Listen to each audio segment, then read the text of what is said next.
খুব দ্রুত সময়ে এই মামলার বিচার সম্পন্ন করার জন্য যা যা করণীয়, যত পদক্ষেপ নেওয়া প্রয়োজন আমরা সেটা নেব।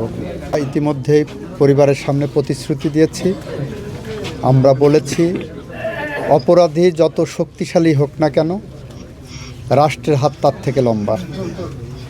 এই বিচার প্রক্রিয়ায় যারা বাধা তৈরি করতে আসবে, আইনি প্রক্রিয়ায় তাদের হাত কিভাবে সংযত করতে হয় সেটা আমাদের জানা আছে, আমরা সে ব্যবস্থা করব। 3.5 বছরের একটা বাচ্চাকে বিনা কারণে নির্মমভাবে হত্যা করা কোনোভাবেই কাম্য নয়, কোনোভাবেই প্রশ্রয় দেওয়ার কারণ নেই। এবং আমরা বলেছি, স্থানীয় প্রশাসন, স্থানীয় রাজনৈতিক নেতৃবৃন্দ বা প্রভাবশালী যেই এই বিচার প্রক্রিয়ায় বাধা হয়ে দাঁড়ানোর চেষ্টা করবে, আমরা তাদেরকেও আইনের আওতায় আনব।